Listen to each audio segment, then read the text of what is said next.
নতুন এক রহস্যের সমাধান করতে ওয়েনসডে অ্যাডামস ফিরে আসে নেভারমোর একাডেমিতে। কিন্তু এবার সে পুরনো শত্রুদের পাশাপাশি নতুন শত্রুদেরও মুখোমুখি হয়। একদিকে আছে জুডি নামের ভয়ঙ্কর মহিলা, যে কাকদের নিয়ন্ত্রণ করে মানুষ খুন করতে পারে।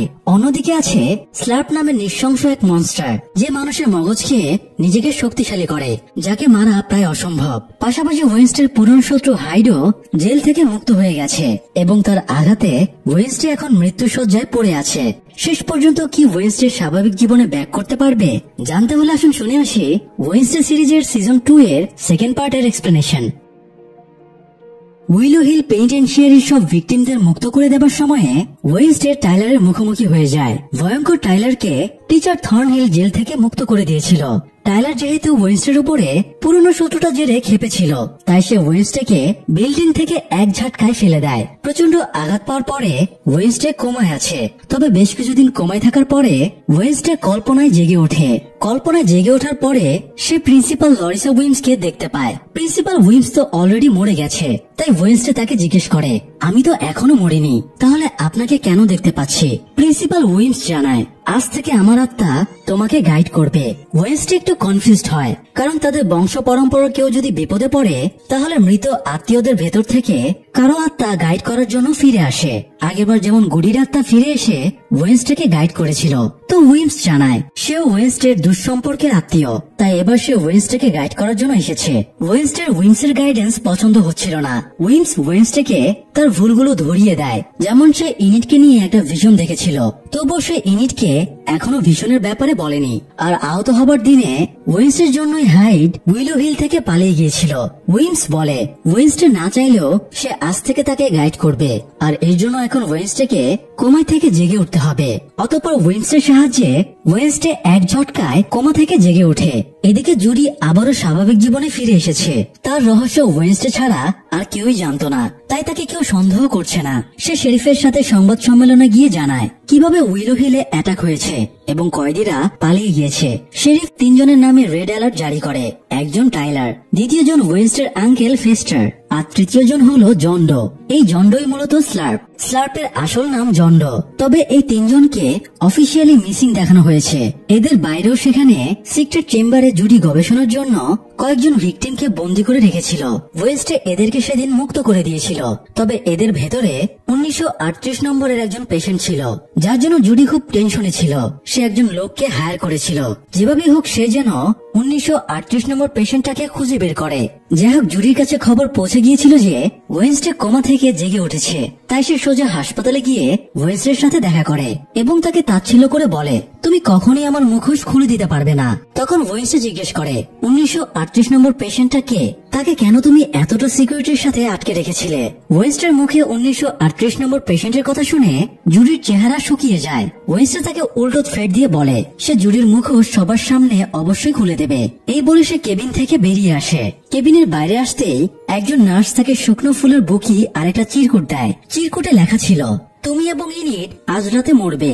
চিরকুট পরে ওয়েনসডে সামনের দিকে তাকিয়ে দেখে কিছুটা দূরে টাইলার দাঁড়িয়ে আছে। ওয়েনসডের চোখ পড়তেই টাইলার লুকিয়ে পড়ে, তাই ওয়েনসডে আর তাকে খুঁজে পায় না। তো এরপরে ওয়েনসডে নেভারমোরের হোস্টেলে ফিরে আসে।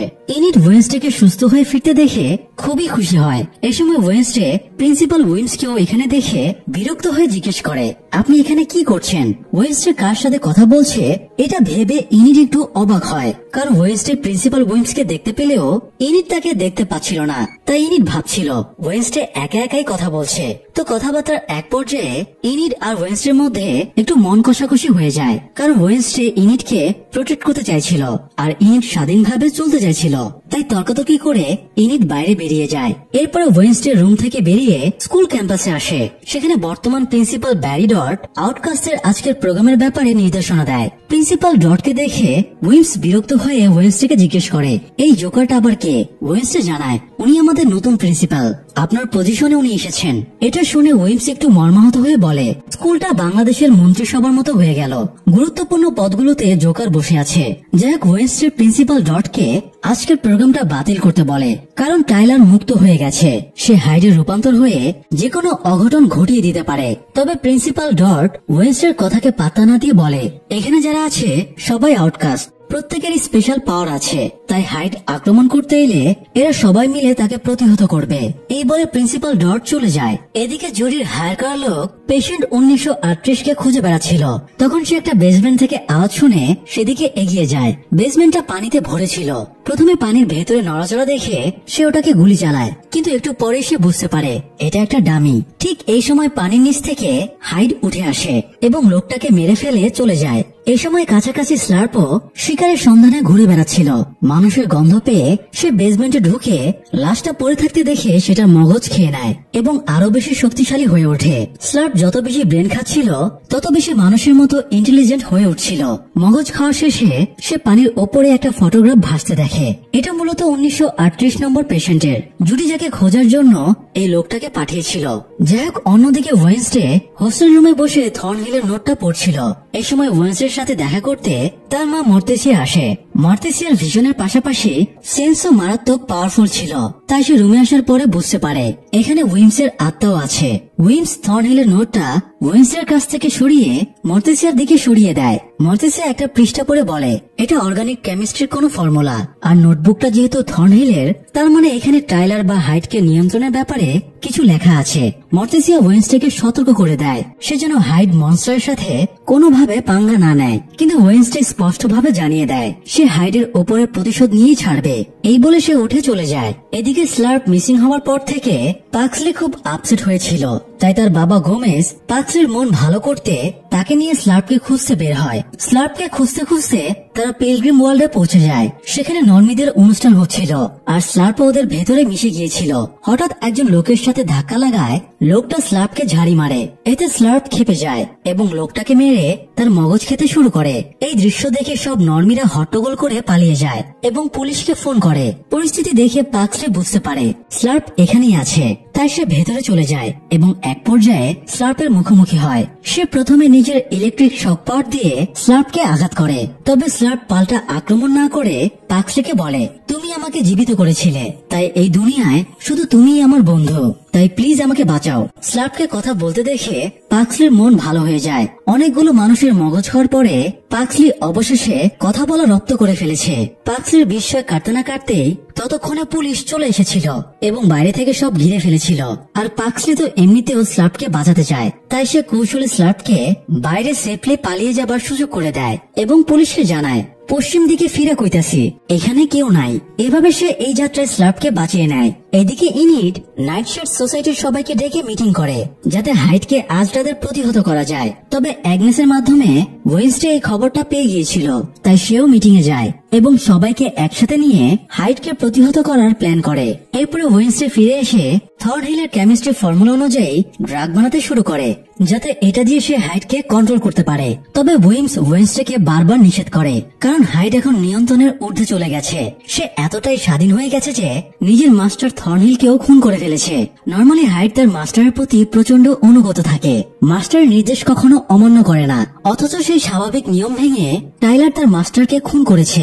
এই জন্য উইমস ওয়েন্সডেকে এসব ঝামেলা জড়াতে বারণ করছিল, কিন্তু ওয়েন্সডে তো নিজের গতিতে চলে, অন্য কারো কথাকে কখনোই পাত্তা দেয় না। তাই ড্রাগ সলিউশন বানানোর পরে সে থিংকে সাথে নিয়ে বেরিয়ে যায়। অন্যদিকে আরেকটা ইন্টারেস্টিং ঘটনা ঘটে যায়। মর্তেসিয়া কোথাও যাবার জন্য রেডি হচ্ছিল, তখন সেই 1938 নম্বর পেশেন্টটা তার কাছে আসে। তাকে দেখেই মর্তেসিয়া চিনতে পারে এই মহিলার নাম ফ্রান্সোয়াস। সে মর্তেসিয়ার ক্লাসমেট ছিল, কিন্তু মর্তেসিয়া জানতো ফ্রান্সোয়াস মারা গেছে। এমনকি শেয়ার গোমেজ ফ্রান্সোয়াসের ফিউনারেলে ফুলও পাঠিয়েছিল। ফ্রান্সোয়াস জানায় তাকে এত বছর ধরে উইলো হিলে আটকে রাখা হয়েছিল।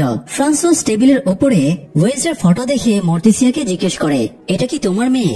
ওই আমাকে অ্যাঞ্জেলার মতো এসে মুক্ত করেছিল। এই বলে ফ্রান্সোয়াস ওয়েন্সডের ফটোটা বুকে জড়িয়ে ধরে। এরপরে ফ্রান্সোয়াস মর্তেসিয়াকে রিকোয়েস্ট করে তার ছেলেকে খুঁজে দেবার জন্য। মর্তেসিয়া তো আগে থেকেই জানতো ফ্রান্সোয়াস একজন হাইড, তাই সে ছেলের কথাটা শুনে বুঝে যায় ফ্রান্সোয়াস হলো টাইলারের মা। টাইলার মায়ের কাছ থেকেই হাইডের পাওয়ার পেয়েছে। তো টাইলার যেহেতু আজ রাতে নেভার মোড়ে আক্রমণ করবে, তাই টাইলারকে আটকাতে দুজনে নেভার মোড়ের উদ্দেশ্যে বেরিয়ে পড়ে। এদিকে প্রিন্সিপাল ডট সব স্টুডেন্টদের নিয়ে আউটকাস্টদের সমাধিতে গিয়েছিল। আজকে তারা সব মৃত আউটকাস্টদের স্মরণ করবে। ওয়েস্টার জানতো টাইলার এখানে আসবে, তাই ওরাও প্রস্তুতি নিয়ে রেখেছিল। থিঙ্ক একটা উঁচু জায়গা থেকে সবার ওপরে নজর রাখছিল। একটু পরে টাইলার সেখানে চলে আসলে থিঙ্ক ওয়েনসডেকে সিগন্যাল দেয়। তখন ওয়েনসডে ইনিটকে সিগন্যাল দিয়ে কাজে লেগে পড়তে বলে। ইনিট টাইলারের সামনে গিয়ে তাকে দেখে ভয়ে পালিয়ে যাচ্ছে এমন ভান ধরে দৌড় দেয় এবং টাইলারকে একটা জায়গায় টেনে আনে। সেখানে নাইটশেডসটাও ওত পেতেছিল। টাইলার আসতেই সবাই বেরিয়ে আসে এবং তাকে ঘিরে ধরে। এ সময় টাইলারও হাইডের রূপ ধারণ করে। তখন পেছন থেকে ওয়েনসডে তার ড্রাগের সলিউশনটা হাইডের শরীরে পুশ করতেই যাবে, কিন্তু তখনই হাইড তাকে ধাক্কা মেরে ফেলে দেয়। এরপরে অন্যদেরও সে ধাক্কা মারে এবং ইনিটকে ফেলে দিয়ে তাকে আক্রমণের জন্য এগিয়ে যায়। তখন ওয়েনসডে পেছন থেকে টাইলার বলে ডাক দেয় এবং হাইডের মনোযোগ নিজের দিকে ঘুরিয়ে নেয়। সে এটা সেটা বলে হাইডের মাইন্ড ডিস্ট্রাক্ট করে তাকে আবারও ইনজেকশন পুশ করার চেষ্টা করে, কিন্তু পুশ করার আগে সেখানে মর্তেসিয়া এবং ফ্রান্সোয়াস চলে আসে। ফ্রান্সোয়াস এই সময় হাইডের রূপেই ছিল। সে প্রথমে টাইলারকে সরিয়ে দেয়, এরপর সে ওয়েনসডের ওপরে চড়াও হয়। তবে মর্তেসিয়া তাকে থামিয়ে স্মরণ করিয়ে দেয় তাদের মধ্যে একটা ডিল হয়েছিল। তো ফ্রান্সোয়াস আর কারো ক্ষতি না করে টাইলারকে নিয়ে চলে যায়। তখন ওয়েনসডে মর্তেসিয়াকে জিজ্ঞেস করে, এটা কি টাইলারের মা? মর্তেসিয়া জানায়, হ্যাঁ, সেই টাইলারের মা, আর ওয়েনসডে তাকে উইলো হিল থেকে মুক্ত করেছিল। তাছাড়া মর্তেসিয়া আর ফ্রান্সোয়াসের মধ্যে ডিল হয়েছে, ফ্রান্সোয়াস টাইলারকে কন্ট্রোল করবে যাতে সে কারো ক্ষতি করতে না পারে। পাশাপাশি তারা এই শহর ছেড়েও চলে যাবে। ওয়েনসডে বিরক্ত হয়ে মাকে বলে, তুমি একটা হাইডের কথায় বিশ্বাস করেছ? মর্তেসিয়া জানায় সে হাইড না, বরং একজন মায়ের কথাকে ভরসা করেছে। যাই হোক, ফ্রান্সোয়াস টাইলারকে সেফ জায়গায় নিয়ে তার ক্ষতগুলো পরিষ্কার করে দেয়। এত বছর পরে মায়ের আদর পেয়ে টাইলারও শান্ত হয়ে যায়। এদিকে স্লার্প হঠাৎ জুডির কাছে পৌঁছে যায় এবং তাকেও হোস্টেস করে নেয়। তারপর থেকে পুলিশও আর জুডিকে খুঁজে পায় না। এদিকে শেরিফ এসে ওয়েনসডেকে জিজ্ঞাসাবাদ করে। সেখানে প্রিন্সিপাল ডটের পাশাপাশি গোমেজ এবং মর্তেসিয়াও ছিল। এছাড়া ইনিডও একবার এসে ওয়েনসডের পক্ষে সাক্ষী দিয়ে গেছে। ওয়েনসডে শেরিফ এবং প্রিন্সিপালকে জানায় এখানে একজন না, বরং দুজন হাইড রয়েছে। দ্বিতীয় হাইডটা টাইলারের মা ফ্রান্সোয়াস। তবে শেরিফ ওয়েনসডের কথা বিশ্বাস করে না, কারণ 30 বছর আগেই ফ্রান্সোয়াস মরে গেছে আর শেরিফ নিজেই ফ্রান্সোয়াসের ফিউনারেলে উপস্থিত ছিল। তো তারা তর্ক বিতর্ক করছিল।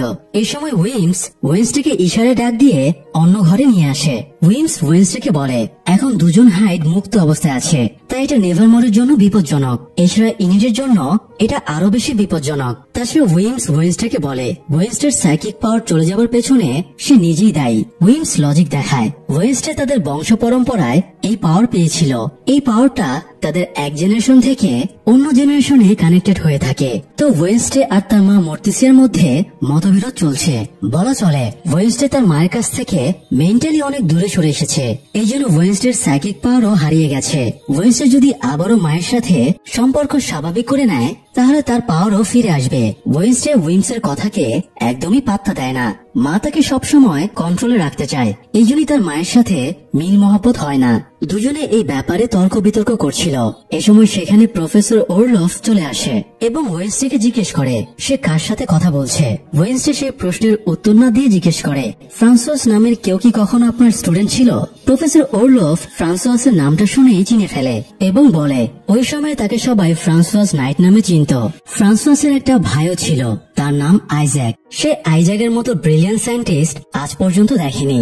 ইভেন প্রফেসর ওরলফের যে লাইফ সাপোর্ট সিস্টেম, যেটার মাধ্যমে সে এতগুলো বছর ধরে জীবিত আছে, সেটাও আইজ্যাকেরই বানানো। ওয়েনসডে জিজ্ঞেস করে জুডির বাবা অগাস্টাসের সাথে আইজ্যাকের কেমন রিলেশন ছিল। প্রফেসর ওরলফ জানায় আইজ্যাক অগাস্টাসকে গুরু বলে মানত। অগাস্টাস ও আইজ্যাককে খুব পছন্দ করত, এই জন্য সে আইজ্যাককে লাগো টাওয়ারে একটা সিক্রেট ল্যাবও বানিয়ে দিয়েছিল। কিন্তু একদিন সেই ল্যাবে বিশাল ব্লাস্ট হয় এবং সবার ধারণা ওই ব্লাস্টে আইজ্যাক মারা গেছে।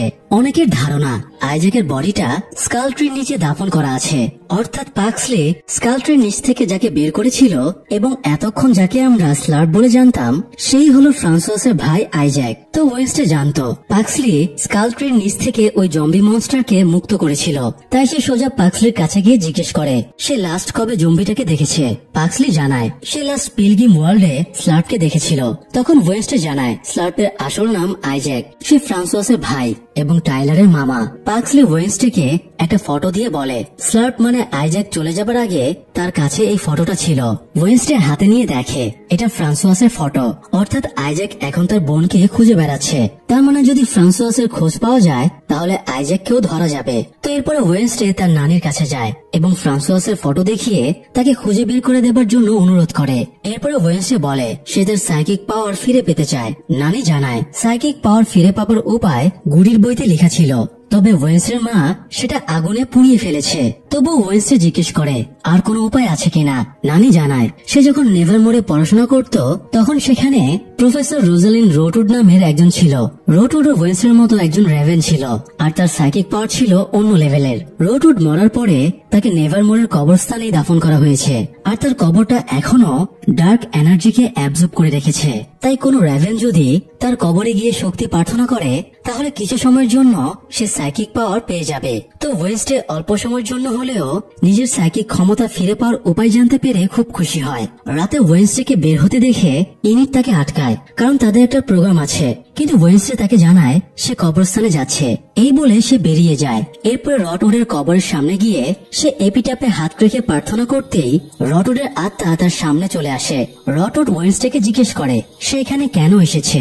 ওয়েনসডে জানায় সে টাইলার আর ফ্রান্সোয়াসের লোকেশন জানতে চায়, এই জন্য তার সাইকিক ভীষণ প্রয়োজন। রটউড একটা জ্বলন্ত মোমবাতি দেখিয়ে বলে ওয়েনসডে যতক্ষণ এই মোমের আগুনের ওপরে হাত রাখবে ততক্ষণ তার সাইকিক ভীষণ কাজ করবে। তবে ভীষণ শেষ হবার আগে যদি ওয়েনসডের মন অন্যদিকে ঘুরে যায় তাহলে তাকে চরম মূল্য দিতে হবে। তো ওয়েনসডে আগুনের ওপরে হাত রাখতেই টাইলার এবং ফ্রান্সোয়াসকে ভীষণে দেখতে পায়। কিন্তু এ সময় আরেকটা অঘটন ঘটে যায়। ইনিট ওয়েনসডেকে ফলো করে এখানে চলে এসেছিল। সে না বুঝে ওয়েনসডেকে ডাক দেয়, ফলে ওয়েনসডের মনোযোগ ঘুরে যায়।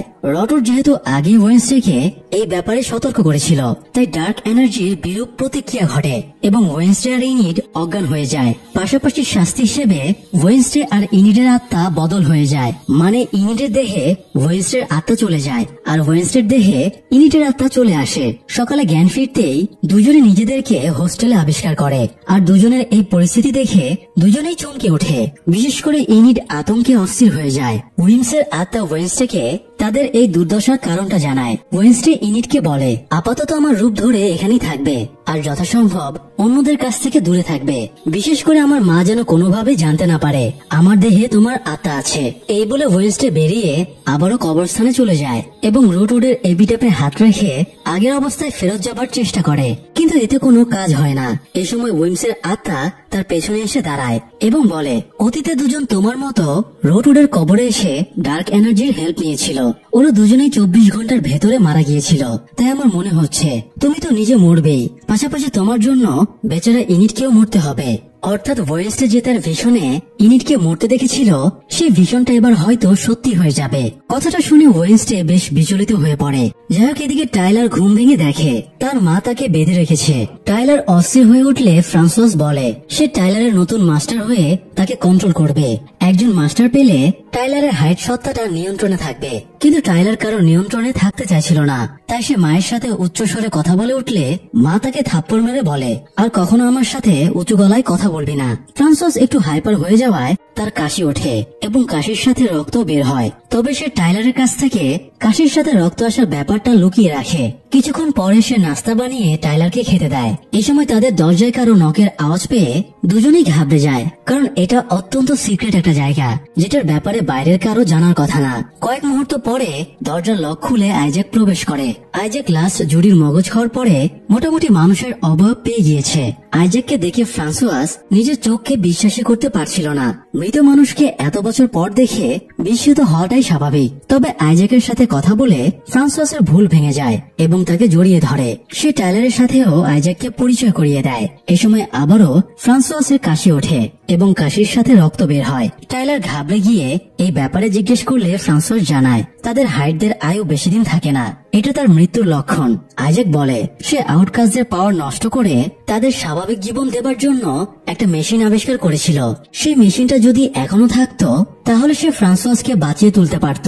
ফ্রান্সোয়াস জানায় আইজ্যাকের মৃত্যুর পরে অগাস্টাস তার ডায়েরিটা চুরি করে নিয়েছিল, আর সেই ডায়েরির ব্লুপ্রিন্ট এবং ফর্মুলা অনুযায়ী সে আইজ্যাকের মতোই একটা মেশিন বানিয়েছিল। অগাস্টাস সেই মেশিনের মাধ্যমে আউটকাস্টের পাওয়ার নর্মিদের ভেতরে ট্রান্সফার করত। অগাস্টাসের পরে তার মেয়ে জুডি এই কাজগুলো চালিয়ে যাচ্ছে। আইজ্যাক জানায় জুডি আর এই কাজ করতে পারবে না, কারণ মাত্রই সে জুডিকে খেয়ে এসেছে। আইজ্যাক যন্ত্রটার কথা জানতে পেরে ফ্রান্সোয়াসকে সেখানে নিয়ে যেতে চায়, যাতে ওই যন্ত্রের মাধ্যমে সে ফ্রান্সোয়াসকে স্বাভাবিক জীবন দিতে পারে। তবে তার আগে সে একবার নেভারমোরে কারোর সাথে দেখা করতে যেতে চায়, আর এই কেউ একজনটা হলো প্রফেসর ওরলফ। আইজ্যাক নেভারমোরে গিয়ে সরাসরি প্রফেসর ওরলফের সাথে দেখা করে। ওরলফ আইজ্যাককে দেখে প্রচন্ড রকমের ঘাবড়ে যায়। ওরলফের লাইফ সাপোর্ট যন্ত্রের ভেতরে একটা ব্যাটারির মতো জিনিস লাগানো ছিল, যেটা হাইলি ইলেকট্রিসিটি জেনারেট করতে পারত। এটা দিয়ে সে উইলো হিলের যন্ত্রটাকে ইলেকট্রিসিটির পাওয়ার সাপ্লাই দেবে। তাই আইজ্যাক সেই ব্যাটারিটা খুলে নেয় এবং এরপরে ওরলফেরও মগজ খেয়ে নেয়। এ সময় অ্যাগনেস প্রফেসরের রুমে এসে এই দৃশ্য দেখে আতঙ্কে চিৎকার দিয়ে লুকিয়ে পড়ে। আইজ্যাকও মগজ খাওয়া হয়ে গেলে বেরিয়ে যায়। বাইরে টাইলার আর ফ্রান্সোয়াস গাড়ি নিয়ে অপেক্ষা করছিল। আইজ্যাক বেরিয়ে এসে গাড়িতে উঠে বসে। অ্যাগনেসের যেহেতু ভ্যানিশ হবার পাওয়ার ছিল, তাই সে ভ্যানিশ হয়ে ওদের গাড়ির ডিকিতে লুকিয়ে পড়ে। আইজ্যাক জুডিকে হত্যার পরে তার লাশ এই ডিকিতেই লুকিয়ে রেখেছিল। অ্যাগনেস লাশ দেখে আরো ঘাবড়ে যায়। সে ওয়েনসডে আর ইনিটকে ফোন করে আইজ্যাকের ব্যাপারে জানিয়ে দেয় এবং লোকেশন শেয়ার করে। ওয়েনসডে টেনশন করছিল এসবের চক্করে আবার অ্যাগনেসের না ক্ষতি হয়ে যায়, তাই সে ইনিটকে নিয়ে অ্যাগনেসকে বাঁচাতে বেরিয়ে পড়ে। এদিকে আইজ্যাক টাইলার এবং ফ্রান্সোয়াসকে নিয়ে উইলো হিলে আসে। এরপরে ফ্রান্সোয়াসকে মেশিনের ভেতরে শুইয়ে দেয়। টাইলার মায়ের জন্য টেনশন করছিল, তাই আইজ্যাক বলে সে এই মেশিনটা আউটকাস্টদের পাওয়ার নষ্ট করার জন্য বানিয়েছিল, তাই টাইলারের চিন্তার কোনো কারণ নেই। এই মেশিনে ফ্রান্সোয়াসের কোনো ক্ষতি হবে না, তো তারা মেশিনটা চালু করবে। এই সময় টাইলার ফিল করে এখানে কেউ আছে। তার সেন্স খুব প্রখর ছিল, তাই অ্যাগনেস ভ্যানিশ হয়ে থাকলেও সে ঠিকই অ্যাগনেসকে ধরে ফেলে এবং তাকে পাশের রুমে বেঁধে রাখে। এরপরে তার মেশিনটা চালু করে দেয় এবং ফ্রান্সোয়াসের আউটকাস্টের পাওয়ার নষ্ট হবার প্রক্রিয়া শুরু হয়ে যায়। তবে ততক্ষণে ওয়েনসডে আর ইনিট সেখানে পৌঁছে যায়। তারা অ্যাগনেসকে মুক্ত করে নেয়, কিন্তু টাইলারও তাদের সামনে চলে আসে। তাই সবাইকে বাঁচাতে ওয়েনসডে ইনিটের নেকড়ের পাওয়ার ইউজ করে। ওয়েনসডে যেহেতু ইনিটের দেহে ছিল, তাই সে ইনিটের নেকড়ের পাওয়ার ইউজ করতে পারছিল। সে নেকড়ে হয়ে টাইলারকে প্রতিহত করে এবং তিনজনে পালিয়ে যায়। এদিকে আইজ্যাকের মেশিনটা আবারও ওভার পাওয়ার্ড হয়ে গিয়েছিল, তাই আইজ্যাক দ্রুত ফ্রান্সোয়াসকে মেশিন থেকে বের করে আনে এবং তাকে আর টাইলারকে নিয়ে বেরিয়ে যায়। এরপরে মেশিনে একটা ভয়ঙ্কর ব্লাস্ট হয়ে যায়। অনেক বছর আগেও আইজ্যাক সেম প্রচেষ্টা চালিয়েছিল, কিন্তু সেবারও মেশিনটা ব্লাস্ট করেছিল এবং সেইবার তো সে মরেও গিয়েছিল। তাই এবার অঘটন ঘটার আগেই সে পালিয়ে গিয়েছিল। যাই হোক, এদিকে ওয়েনসডে ইনিটকে নিয়ে রোডের কবরের সামনে যায়। এরপরে দুজনে এপিটাপে হাত রেখে প্রার্থনা করতেই আবারও দুজনের লাইফ স্বাভাবিক হয়ে যায়। সকালে ঘুম ভাঙতেই দুজনে দেখে তারা কবরস্থানেই পড়ে আছে আর দুজনের আত্মা নিজেদের শরীরে ফিরে এসেছে। এই সময় ওয়েনসডে সেখানে উইমসের আত্মাকে দেখতে পায়, তাই সে ইনিটকে হোস্টেলে পাঠিয়ে দিয়ে উইমসের সাথে কথা বলতে যায়। উইমস বলে, তুমি ভবিষ্যৎবাণীকে মিথ্যা প্রমাণ করে ইনিটকে বাঁচিয়ে নিয়েছ, কিন্তু ভবিষ্যৎ ঘটনার রুলস ভেঙে তুমি একটা অন্যায় করে ফেলেছ, যার কারণে এখন তোমাদের অ্যাডামস পরিবারের কাউকে মরতে হবে। কিন্তু চিন্তার ব্যাপার এটাই, এই অভিশাপে এখন কাকে মরতে হবে? উইমসের কথা শুনে ওয়েনসডে বেশ বিচলিত হয়ে পড়ে। স্কুলে ফিরে এসে সে ইনিট এবং অ্যাগনেসকেও এই ব্যাপারে জানায়। ওয়েনসডে বলে, হয়তো হাইড বা আইজ্যাক অ্যাডাম ফ্যামিলির কাউকে হত্যা করবে, তাই ওরা কিছু করার আগেই সে ওদেরকে খুঁজে বের করবে। অ্যাগনেস ওয়েনসডেকে আইজ্যাকের ফাইল খুঁজে এনে দেয়, যেটা নেভারমোরের স্টোরেজ রুমে ছিল। ফাইল পড়ার পরে ওয়েনসডে জানতে পারে তার বাবা গোমেজ আর আইজ্যাক রুমমেট ছিল। তাই সে সরাসরি বাবা মায়ের কাছে গিয়ে এই ব্যাপারে জিজ্ঞেস করলে গোমেজ জানায় আইজ্যাক শুধুমাত্র তার রুমমেটই ছিল না, বরং ওরা বেস্ট ফ্রেন্ড ছিল। কিন্তু আইজ্যাক সায়েন্সকে অবাধে মিসইউজ করতে বলেই দুর্ঘটনায় তাকে মরতে হয়েছে। ওয়েনসডে জানায় আইজ্যাক আবারও বেঁচে উঠেছে এবং জম্বি হয়ে সে মানুষের মগজ খেয়ে বেড়াচ্ছে। এরপরে ওয়েনসডে মর্তেসিয়াকে আলাদাভাবে জানায় তার ভবিষ্যৎবাণী বদলে গেছে, এখন ইনিটের জায়গায় তাদের ফ্যামিলির কেউ হয়তো মারা যাবে। কথাটা শুনে মর্তেসিয়াও বেশ বিচলিত হয়ে পড়ে। এদিকে আইজ্যাক, ফ্রান্সোয়াস এবং টাইলার বাড়িতে ফিরে আসে। ফ্রান্সোয়াস আইজ্যাকের বুকের আর্টিফিশিয়াল হার্টটাকে মুছে দিচ্ছিল। এই আর্টিফিশিয়াল হার্টের পাওয়ারে মূলত আইজ্যাক এখনো বেঁচে আছে। টাইলার ওয়েনসডের ওপরে প্রতিশোধ নেবার জন্য অস্থির হয়েছিল। তবে আইজ্যাক আর ফ্রান্সোয়াস জানায় তারা অ্যাডামস ফ্যামিলির জন্য অনেক বড় কিছু প্ল্যান করে রেখেছে। প্ল্যান সাকসেস হবার আগে ওদেরকে কিছু করা যাবে না। এ সময় ফ্রান্সোয়াস আবারও অসুস্থ হয়ে পড়ে, তাই তাকে হাসপাতালে নেবার জন্য তারা বেরিয়ে পড়ে। এর কিছুক্ষণ পরেই ওয়েনসডে তাদের বাড়িতে যায়। থিঙ্ক বাড়ির নিচের সিক্রেট বেসমেন্টটা খুঁজে বের করে এবং ওয়েনসডেকে দেখায়। এরপরে তারা বেসমেন্টে ঢুকে ঔষধের খালি একটা কৌটা এবং রক্তমাখা রুমাল পায়। এতে ওয়েনসডে বুঝে যায় ফ্রান্সোয়াসের হাতে বেশি সময় নেই। এই জন্যই আইজ্যাক বোনকে বাঁচাতে অস্থির হয়ে আছে। সেখানে তারা একটা প্রজাপতি উড়াউড়ি করতে দেখে একটা কাচের জারে সেটাকে বন্দি করে নেয়। এরপরে ওয়েনসডে প্রজাপতিটা ইউজিনের কাছে নিয়ে আসে। ইউজিন কীটপতঙ্গের ব্যাপারে এক্সপার্ট ছিল এবং তার এগুলোকে নিয়ন্ত্রণ করার পাওয়ার ছিল। ইউজিন প্রজাপতিটা দেখে জানায় এদের কাছে আধুনিক জিপিএস ট্র্যাকার, এমনকি গুগল ম্যাপও ফেল। প্রজাপতির মালিক যেখানেই থাকুক, প্রজাপতি ঠিক তার মালিককে খুঁজে বের করে। তাই ইউজিন প্রজাপতিটা ছেড়ে দেয় এবং সেটার সাথে নিজেরও দুটো প্রজাপতিকে পাঠিয়ে দেয়, যাতে সেটার স্বাদ ধরে তার প্রজাপতিগুলো আইজ্যাকের লোকেশন জেনে আসতে পারে। এদিকে প্রিন্সিপাল ডট ওয়েনসডের নানিকে স্কুলের একটা আধুনিক মডেল দেখায়। সে এরকম আধুনিক রূপে নেভারমোরকে গড়ে তুলতে চায়। এই জন্য সে নানির কাছে ডোনেশন চায়, কিন্তু নানি জানায় ডটের তেলমারা স্বভাব তার পছন্দ না, তাই সে এই প্রজেক্টে 1 টাকাও ডোনেট করবে না। সোজা আঙ্গুলে যেহেতু ঘি উঠলো না, তাই ডট এবার আঙ্গুলটা বাঁকা করার সিদ্ধান্ত নেয়। সে এবার বিয়াঙ্কাকে ডাকে এবং বিয়াঙ্কার সাইরেন পাওয়ার ইউজ করে নানিকে কনভিন্স করে সে নিজের সব সম্পদ নেভারমোরের জন্য ডোনেট করবে। বিয়াঙ্কা তার সাইরেন পাওয়ার দিয়ে যে কাউকে প্রভাবিত করতে পারে, তাই মন্ত্রমুগ্ধের মতো নানি ডোনেশন করতে রাজি হয়ে যায়। আসলে এই প্রিন্সিপাল ডটকে যতটা জোগাড় টাইপের মনে হয়, সে কিন্তু তার চেয়ে অনেক বেশি বজ্জাত। বিয়াঙ্কার মা গ্যাব্রিয়েলেরও সাইরেন পাওয়ার ছিল, তাই প্রায় 15 বছর আগে ডট গ্যাব্রিয়েলের সাথে আর্নল্ড নামের একজনের পরিচয় করিয়ে দেয়। এরপরে তাদেরকে দিয়ে সে মর্নিং সং নামের একটা সংস্থা খোলায়। ডটের হয়ে তারা এই সংস্থার নামে মানুষদের সাইরেন পাওয়ারে প্রভাবিত করে টাকা পয়সা হাতিয়ে নিত, আর সবার আড়ালে থেকে ডট সেই টাকা ভোগ করত। কিন্তু কিছুদিন আগে গ্যাব্রিয়েলের সাইরেন পাওয়ার নষ্ট হয়ে গেছে, ফলে আর্নল্ডও ধরা পড়ে গেছে আর গ্যাব্রিয়েল পালিয়ে এসেছে। বিয়াঙ্কা এতদিন নিজের মাকে পুলিশের হাত থেকে বাঁচাতে ডটের বেসমেন্টে লুকিয়ে রেখেছিল, কিন্তু তারা ডটের চোখ ফাঁকি দিতে পারে না। ডট ঠিক তাদের ধরে ফেলে। এরপর থেকে সে গ্যাব্রিয়েলকে বন্দি করে রেখেছে আর বিয়াঙ্কাকে ব্ল্যাকমেল করে নিজের স্বার্থ সিদ্ধির চেষ্টা করছে। এখন ডটের একমাত্র উদ্দেশ্য ওয়েনসডের নানির সম্পত্তিগুলো হাতিয়ে নেওয়া। যাই হোক, নানি যখন ফ্যামিলির সবাইকে ডেকে জানায় সে তার সম্পত্তি নেভারমোরে দান করছে, তখন এটা শুনে তারা সবাই ভীষণ অবাক হয়। ওয়েনসডের নানি বিনা প্রয়োজনে 1 টাকাও খরচ করে না, তাই তার এই সিদ্ধান্তে ওয়েনসডে বুঝে যায় তাকে কেউ প্রলোভিত করেছে, আর নেভারমোরে এই কাজটা একজনই করতে পারে, সেটা হলো বিয়াঙ্কা। তাই ওয়েনসডে বিয়াঙ্কার কাছে যায়। বিয়াঙ্কা এই সময় ফেন্সিং প্র্যাকটিস করছিল। ওয়েনসডেও ফেন্সিং খেলার সোর্সে বিয়াঙ্কার কাছ থেকে জানতে পারে প্রিন্সিপাল ডট তাকে ব্ল্যাকমেল করে ওয়েনসডের নানির সম্পত্তি হাতানোর জন্য তাকে ইউজ করছে। বিয়াঙ্কা যেহেতু নিরুপায় ছিল, তাই সে কথাগুলো স্বীকার করার পরে আবারও নিজের সাইরেন পাওয়ার দিয়ে ওয়েনসডেকে সব ভুলিয়ে দেয়। তবে ওয়েনসডে জানতো এরকমই কিছু ঘটবে, তাই সে অ্যাগনেসকেও এখানে নিয়ে এসেছিল। অ্যাগনেস যেহেতু ভ্যানিশ অবস্থায় ছিল, তাই বিয়াঙ্কা তাকে দেখতে পায়নি। বিয়াঙ্কা চলে যাবার পরে অ্যাগনেস ওয়েনসডেকে সে কথাগুলো জানিয়ে দেয়। এতে ওয়েনসডে প্রিন্সিপাল ডটের চাল বুঝে যায়। এদিকে বিয়াঙ্কা সেখান থেকে সোজা প্রিন্সিপাল ডটের রুমে যায়। সেখানে বিয়াঙ্কার সৎ বাবা আর্নল্ডও ছিল। ডট তাকেও এখানে ডেকে এনেছে।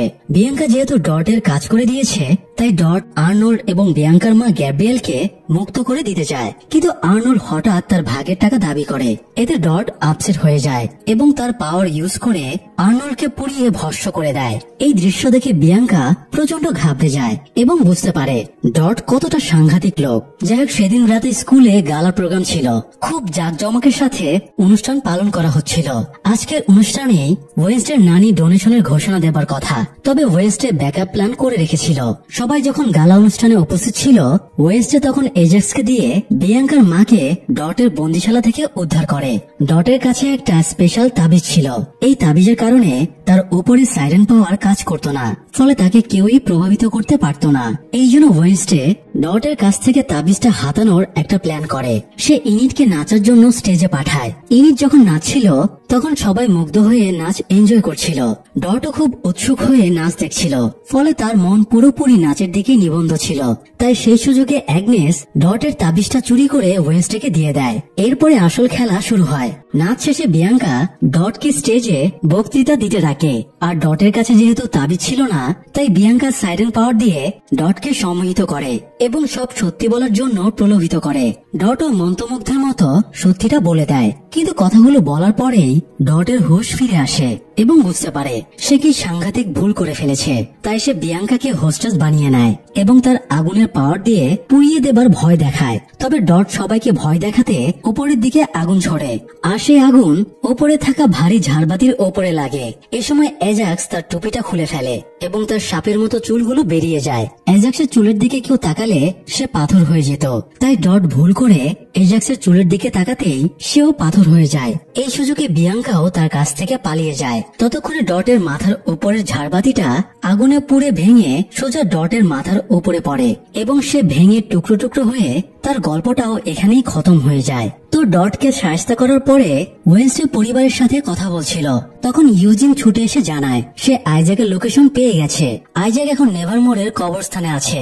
এ সময় মর্টিসিয়া খেয়াল করে পাক্সলি তাদের সাথে নেই। তারা পাক্সলিকে অস্থির হয়ে খুঁজতে শুরু করে। এদিকে পাক্সলি কবরস্থানে বসেছিল। তখন আইজ্যাক তার কাছে আসে। আইজ্যাককে দেখে পাক্সলি স্লার্ট বলে ডাক দেয় এবং তাকে এই অবস্থায় দেখে খুব খুশি হয়। কিন্তু আইজ্যাক পাক্সলির সরলতার সুযোগ নিয়ে তাকে কিডন্যাপ করে নিয়ে চলে যায়। একটু পরে ওয়েনসডে এবং ইউজিন সেখানে এসে উপস্থিত হয়। ওয়েনসডে সেখানে আইজ্যাকের প্রজাপতি দেখে বুঝে যায় সেই পাক্সলিকে কিডন্যাপ করে নিয়ে গেছে। ফিরে আসার পরে উইন্সের আত্মা ওয়েনসডে আর মর্টিসিয়াকে বুঝিয়ে বলে পাক্সলিকে খুঁজে পেতে হলে ওয়েনসডের সাইকিক পাওয়ার ইউজ করতে হবে। আর ওয়েনসডের সাইকিক পাওয়ার তখনই কাজ করবে যখন তার আর মর্টিসিয়ার মধ্যকার ঝামেলা মিটে যাবে। যেহেতু মর্টিসিয়ার তার মায়ের সাথে সম্পর্ক খারাপ, আবার মর্টিসিয়ার সাথে ওয়েনসডের সম্পর্ক খারাপ, তাই তাদের কারোই সাইকিক পাওয়ার ঠিক মতো কাজ করছিল না। এই জন্য উইন্সের পরামর্শে তারা তিনজনে একসাথে বসে। এরপরে তারা তিনজনই প্রত্যেকের হাত ধরে চোখ বন্ধ করে সাইকিক পাওয়ার ইউজের চেষ্টা করে। একটু পরেই ওয়েনসডের ভিশন ক্রিয়েট হয়। তবে সে ভিশনে একটা পুরনো ঘটনা দেখতে পায়। সে দেখে তার বাবা গোমেজ এবং মা মর্টিসিয়া দুজনে মিলে আইজ্যাকের লাশ স্কালট্রির নিচে দাফন করছে। এই ভিশন দেখার পরে ওয়েনসডে বেশ ক্ষেপে যায়। বাবা মা তার কাছ থেকে এত বড় একটা সত্য ধামাচাপা দিয়ে রেখেছে, এই জন্য সে রেগে যায়। তো এবার বাধ্য হয়ে মর্টিসিয়া ওয়েনসডেকে আসল সত্যিটা জানিয়ে দেয়। যেদিন ল্যাব বিস্ফোরণে আইজ্যাক মারা গিয়েছিল সেদিন মর্টিসিয়ার গোমেজ সেখানেই ছিল। মেশিনটা আবিষ্কারের পরে আইজ্যাক খুবই কনফিডেন্ট ছিল এটা কাজ করবে। সে এই মেশিনের মাধ্যমে তার বোন ফ্রান্সোয়াসের হাইট পাওয়ারকে ধ্বংস করতে চাইছিল, যাতে ফ্রান্সোয়াস স্বাভাবিকভাবে জীবনযাপন করতে পারে। কিন্তু এই কাজের জন্য বিপুল পরিমাণে পাওয়ার সাপ্লাইয়ের প্রয়োজন ছিল, আর গোমেজের কাছে তখন ইলেকট্রিসিটি জেনারেটর পাওয়ার ছিল। তাই আইজ্যাক মেশিনে পাওয়ার সাপ্লাইয়ের জন্য গোমেজের কাছে হেল্প চায়। গোমেজও বন্ধুকে হেল্প করতে রাজি হয়ে যায়, কিন্তু আইজ্যাকের কাছে বন্ধুত্বের কোনো মূল্য ছিল না। সে গোমেজের পুরো পাওয়ারটাই নিজের স্বার্থে ইউজ করতে চাইছিল। এমনকি সে গোমেজের জন্য স্কালট্রির নিচে একটা কবরও খুঁড়ে রেখেছিল। তো আইজ্যাক গোমেজের মাথায় একটা হেলমেট পরিয়ে মেশিন স্টার্ট করে দেয়। ফলে গোমেজ প্রায় মৃত্যুর কাছাকাছি পর্যায়ে পৌঁছে যায়। এই জন্য বিপদ বুঝতে পেরে গোমেজকে বাঁচাতে মর্টিসিয়া আইজ্যাক এবং মেশিনের ওপরে অ্যাটাক করে। ফলে মেশিনের যান্ত্রিক ত্রুটি হয়ে সেটা ব্লাস্ট করে, যার কারণে ফ্রান্সোয়াস বেঁচে গেলেও আইজ্যাক মরে যায়। পাশাপাশি অতিরিক্ত প্রেসারে গোমেজের ইলেকট্রিসিটি জেনারেটর পাওয়ারও নষ্ট হয়ে যায়। তো এই ঘটনার পরে মর্টিসিয়ার গোমেজ আইজ্যাককে তারই খুঁড়ে রাখা কবরে দাফন করে দেয়। ওয়েলসে জিজ্ঞেস করে এই কথাটা তারা কাউকে জানায়নি কেন। তখন মর্টিসিয়া বলে এই ল্যাবটা অগাস্টাস স্টোনহার্সের ছিল, তাই সে তাদের হুমকি দিয়েছিল যদি তারা ল্যাবের ঘটনা ফাঁস করে দেয় তাহলে সে তাদেরকে আইজ্যাকের খুনের দায়ে ফাঁসিয়ে দেবে। তো এই কারণে মূলত তারা এত বছর ধরে ব্যাপারটা গোপন রেখেছিল। পুরো ঘটনার পরে ওয়েনসডে বুঝে যায় আইজ্যাক পাক্সলিকে কেন কিডন্যাপ করে নিয়ে গেছে। যেহেতু পাক্সলিরও ইলেকট্রিসিটি জেনারেট করার পাওয়ার আছে, তাই আইজ্যাক গোমেজের মতো এবার পাক্সলিকেও পাওয়ার সাপ্লাইয়ের জন্য ইউজ করতে চায়। যাই হোক, এদিকে আইজ্যাক ইউজিনের মাধ্যমে ওয়েনসডের জন্য একটা গিফট পাঠায়। ওয়েনসডে বক্সের ভেতরে একটা গোলক পায়, যেটার ভেতরে স্কালট্রি ছিল এবং নিচে মিডনাইট লেখা ছিল। অর্থাৎ আইজ্যাক ওয়েনসডেকে মাঝরাতে স্কালট্রির নিচে যেতে বলেছে। তাই ওয়েনসডে মাঝরাতে জঙ্গলে যায়। জঙ্গলে আইজ্যাক পাক্সলিকে নিয়ে দাঁড়িয়েছিল। ওয়েনসডে কাছাকাছি একটা জায়গায় ডালের ওপরে একটা ক্রসবো রাখে আর সেখানে থিংকে রেখে যায়, যাতে থিং সঠিক সময়ে আইজ্যাককে টার্গেট করে তীর ছুটতে পারে। তো এরপরে ওয়েনসডে আইজ্যাকের সামনে যায়। সে তর্ক বিতর্ক করে আইজ্যাককে ব্যস্ত রাখছিল। এই সময় থিং আড়াল থেকে শুট করে দেয়, কিন্তু আইজ্যাক অতিমাত্রায় চালাক ছিল, তাই সে তীরটা ধরে ফেলে। এই সময় আড়াল থেকে টাইলার বেরিয়ে আসে এবং থিংকে ধরে একটা কাচের বাক্সে বন্দি করে নেয়। তখন আইজ্যাক বলে তুমি থিংকে দিয়ে আমাকে মারতে চাইছো? তুমি কি জানো থিং বা এই কাটা হাতটা কার? এই বলে আইজ্যাক নিজের হাতের গ্লাভস খুলে ফেলে। তখন ওয়েস্টে দেখে আইজ্যাকের হাতের কবজি পর্যন্ত নেই। আইজ্যাক জানায় থিং তারই শরীরের অংশ। সেদিন ল্যাবে এক্সপেরিমেন্টের সময়ে গোমেজকে বাঁচাতে মর্টিসিয়া আইজ্যাকের দিকে একটা চাকু ছুঁড়ে মারে। এতে আইজ্যাকের হাতটা কেটে পড়ে যায় এবং সেই হাতটা কেটে গেলেও মেশিনের কারণে স্পেশাল পাওয়ার পেয়ে যায়। ফলে আইজ্যাক মরে গেলেও তার হাতটা জীবিত থেকে যায় এবং অ্যাডামস পরিবারের সাথে থাকতে শুরু করে। অবশ্য থিং নিজেও জানতো না সে আইজ্যাকের শরীরের অংশ। তো আইজ্যাক এবার থিংকে নিজের হাতের সাথে জুড়ে নেয় এবং কমপ্লিট মানুষ হয়ে ওঠে। পাশাপাশি তার ভেতরে টেলিকাইনেসিস পাওয়ার চলে আসে। সে হাতের ইশারায় ওয়েনসডেকে উপরে তুলে ধরে। এরপর স্কাল্পটির নিচে ওয়েনসডেকে দাফন করে দিয়ে চলে যায়। এই সময় অ্যাগনেস ভ্যানিশ হয়ে সেখানেই ছিল। ওয়েনসডেকে বিপদে দেখে সে ছুটে ইনিটের কাছে যায় এবং বিপদের কথাটা জানায়। আজকে পূর্ণিমা ছিল। পূর্ণিমাতে নেকড়েদের পাওয়ার বেড়ে যায়। ইনিট যেহেতু একজন নেকড়ে মানব, তাই বাইরে বের হলেই সে নেকড়েতে পরিণত হবে। আর আজকে এমন একটা বিশেষ দিন, আজ যদি সে নেকড়েতে পরিণত হয় তাহলে আর কখনো হয়তো মানুষের রূপে ফিরতে পারবে না। তাছাড়া ইনিট হলো আলফা প্রজাতির নেকড়ে। অন্যান্য প্রজাতির নেকড়েরা আলফা নেকড়েদের শত্রু মনে করে। তাই ইনিট যদি নেকড়েতে পরিণত হয় তবুও অন্য নেকড়েরা তাকে খুঁজে বের করে মেরে ফেলবে। এই জন্য ইনিট নিজেকে খাঁচার ভেতরে বন্দি করে রেখেছিল এবং মেডিটেশন করে নিজেকে শান্ত রাখার চেষ্টা করছিল যাতে সে আজ রাতে নেকড়েতে পরিণত না হয়। কিন্তু ওয়েনসডের বিপদের কথা শুনে সে খাঁচা থেকে বেরিয়ে আসে এবং অ্যাগনেসের সাথে জঙ্গলে ছুটে যায়। এরপর সে নেকড়েতে পরিণত হয়ে ক্রমাগত মাটি খুঁড়ে ওয়েনসডেকে মুক্ত করে। এতে ওয়েনসডে বেঁচে যায় ঠিকই, কিন্তু ইনিট পুরোপুরি নেকড়েতে পরিণত হয়ে যায়। ওয়েনসডে নিজেও ইনিটের এই রূপ দেখে বিস্মিত হয়ে যায়। সে বুঝতে পারছিল ইনিট তার জন্য কত বড় বলিদান দিয়েছে। নিজের আইডেন্টিটি নিয়ে ইনিটও ভীষণ আপসেট হয়ে পড়েছিল। তাই সে ওখান থেকে ছুটে পালিয়ে যায়। ওয়েনসডে ইনিটকে ট্র্যাক করার জন্য অ্যাগনেসকে পাঠিয়ে দেয়। এদিকে আইজ্যাক সবাইকে নিয়ে ল্যাবে যায়। আগের বিস্ফোরণে ল্যাবের সবকিছু লন্ডভন্ড হয়েছিল, তবে আইজ্যাক তার টেলিকাইনেসিস পাওয়ার ইউজ করে কয়েক মিনিটের ভেতরেই ল্যাবটা আবারও ঠিকঠাক করে ফেলে। এরপর সে মেশিন চালু করে পাক্সলিকে চেয়ারে বেঁধে তার মাথায় স্পেশাল হেলমেট পরিয়ে দেয়। তবে এখানে একটা টুইস্ট ছিল। টাইলার জানতো এখানে তার মায়ের ভেতরের হাইট সত্তাটাকে ধ্বংস করা হবে, কিন্তু ফ্রান্সোয়াসের মৃত্যুর সময় হয়ে গিয়েছিল। তাই সে আইজ্যাককে রিকোয়েস্ট করেছিল তার বদলে যেন টাইলারের হাইট সত্তাকে ধ্বংস করে দেওয়া হয়। এতে টাইলারকে অন্য হাইটদের মতো অকালে মরতে হবে না। কিন্তু টাইলার তো নিজের হাইট সত্তা হারাতে চাইতো না। তাই আচমকা আইজ্যাক নিজের পাওয়ারের সাহায্যে টাইলারকে বেডের সাথে বেঁধে ফেলে। টাইলার অনেক ছটফট করে, কিন্তু কাজ হয় না। আইজ্যাক এরপরে মেশিনটা চালু করে দেয়। তবে ততক্ষণে ওয়েনসডে এবং মর্টিসিয়া ল্যাবে চলে আসে। ওয়েনসডে একটা কুড়াল নিয়ে এসে টাইলারকে মুক্ত করে দেয়। এতে টাইলার অবশ্য একটু অবাক হয়, কারণ ওয়েনসডে তাকে না মেরে মুক্ত করে দিয়েছে। তো মুক্ত হয়ে টাইলার হাইড রূপ ধারণ করে এবং প্রথমেই আইজ্যাককে তুলে আছাড় মারে। এরপরে সে নিজের মাকেও তুলে আছাড় মারে। ফলে সেলফ ডিফেন্সের জন্য ফ্রান্সোয়াসও হাইড রূপ ধারণ করে। এতে মা ছেলের মাঝে লড়াই শুরু হয়ে যায়। দুজনে লড়াই করছিল। এই সুযোগে ওয়েনসডে কোরাল দিয়ে মেশিনটা ভাঙতে শুরু করে। লড়াইয়ের এক পর্যায়ে ফ্রান্সোয়াস উঁচু বিল্ডিং থেকে নিচে পড়ে মারা যায়। ততক্ষণে গোমেজো পুলিশ নিয়ে চলে এসেছিল। এ সময় যান্ত্রিক ত্রুটির জন্য ল্যাবে আবারও বড়সড় ব্লাস্ট হয়। ফলে ভেতরে থাকা সবাই সেন্সলেস হয়ে যায়। যদিও একটু পরে সবাই জেগে ওঠে। আইজ্যাক এই ঘটনায় খুবই রেগে যায়। সে তার টেলিকাইনেসিস পাওয়ার দিয়ে ওয়েনসডের গলা চেপে ধরে তাকে মেরে ফেলার চেষ্টা করে।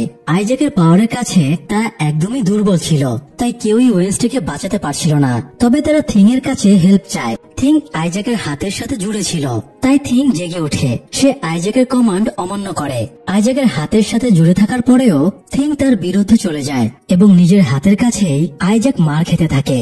এক পর্যায়ে থিং আইজ্যাকের বুকের ভেতর থেকে তার আর্টিফিশিয়াল হার্টটাকে বের করে ফেলে। এতে আইজ্যাক এবার পুরোপুরি ভাবে মারা যায়। এরপরে থিং আবারও আইজ্যাকের শরীর থেকে আলাদা হয়ে অ্যাডাল্ট ফ্যামিলির কাছে ফিরে আসে। এরপরে সব স্বাভাবিক হয়ে যায়। অ্যাগনেস একটা ফটো এনে ওয়েনসডেকে দেখিয়ে জানায় ইনিট এখনো নেকড়ে রূপেই আছে আর তাকে কানাডিয়ান বর্ডারের কাছাকাছি দেখা গিয়েছে। ওয়েনসডে অ্যাগনেসকে মিউজিক টিচার মিস কাপ্রির ব্যাপারে জিজ্ঞেস করে। তবে মিস কাপ্রিকে কোথাও খুঁজে পাওয়া যাচ্ছিল না। আসলে কাপ্রি এই সময় টাইলারের কাছে গিয়েছিল। টাইলার বাবা মায়ের কবরের সামনে দাঁড়িয়েছিল। তখন কাপ্রি তার কাছে গিয়ে বলে, তোমার কারো গাইডেন্সের দরকার আছে, না হলে তুমি এভাবে বেশি দিন সার্ভাইভ করতে পারবে না। টাইলার বলে তার কোনো মাস্টারের প্রয়োজন নেই। তখন কাপ্রি বলে, তোমাকে আমি এমন জায়গায় নিয়ে গিয়ে ট্রেনিং দেব যে তোমার আর কখনো মাস্টারের প্রয়োজন হবে না।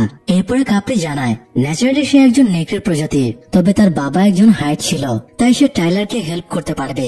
এটা শুনে টাইলার কাপ্রির সাথে যেতে রাজি হয়ে যায় এবং কাপ্রি তাকে নিয়ে সিক্রেট কোনো জায়গার উদ্দেশ্যে বেরিয়ে পড়ে। এদিকে ওয়েনসডেকে মার্তিসি একটা জার্নাল দেয়। এই জার্নালটা ওয়েনসডের খালা ওফেলিয়ার লেখা। ওফেলিয়া ওয়েনসডের মতোই একজন রেভেন ছিল, তাই এই জার্নালটা পড়ে ওয়েনসডে এই ফ্যামিলির অনেক সিক্রেটের ব্যাপারে জানতে পারবে।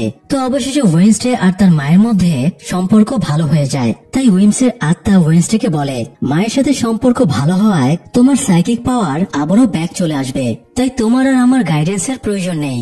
এই বলে উইমসের আত্মা বিদায় নিয়ে চলে যায়। যাই হোক, এত সব কাহিনীর পরে নেভারমোর একাডেমি অনির্দিষ্টকালের জন্য বন্ধ হয়ে যায়, তাই সব স্টুডেন্ট নিজেদের বাড়ি চলে যায়। তবে ওয়েনসডে বাড়ি না গিয়ে তার আঙ্কেল ফেস্টারকে ডেকে পাঠায়। এরপরে থিংকে নিয়ে সে আঙ্কেল ফেস্টারের সাথে কানাডা বর্ডারের উদ্দেশ্যে বেরিয়ে পড়ে, যাতে সে ইনিটকে রেস্কিউ করতে পারে। যাবার পথে সে ওফেলিয়ার বইটা খুলে পড়তে শুরু করে। এই সময় তার সাইকিক পাওয়ার ফিরে আসে এবং সে ওফেলিয়াকে ভিশনে দেখতে পায়। শুধু ওয়েনসডে একাই না, বরং ওফেলিয়াও তাকে ভিশনে দেখতে পায়। ওফেলিয়া এখনো বেঁচে আছে, আর ওয়েনসডের নানি ওফেলিয়াকে খুব সিক্রেট একটা সেলে বন্দি করে রেখেছে। ওয়েনসডের নানি ওফেলিয়ার সেলে গিয়ে দেখে ওফেলিয়া দেয়ালে লিখে রেখেছে ওয়েনসডে মাস্ট ডাই, অর্থাৎ ওয়েনসডেকে অবশ্যই মরতে হবে। তবে কি ওয়েনসডের বিপদ এখনো কাটেনি? কে ওয়েনসডেকে হত্যা করবে, আর কেনই বা হত্যা করবে? তাছাড়া ওফেলিয়াকে তার মা কেন বন্দি করে রেখেছে? ওফেলিয়াকে ঘিরে কি রহস্য লুকিয়ে আছে? এবার নিজের আন্টি কি ওয়েনসডের প্রধান শত্রু হয়ে উঠবে?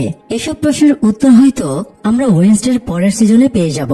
আপাতত এই সিজনের গল্প এখানেই শেষ। ওয়েনসডের গল্প যদি আপনাদের ভালো লেগে থাকে, তাহলে আমরা ওয়েনসডের পরের সিজন রিলিজ পেলে সেটারও এক্সপ্লেনেশন নিয়ে আসবো। তাই মতামত জানিয়ে আমাদের পাশেই থাকুন। ধন্যবাদ।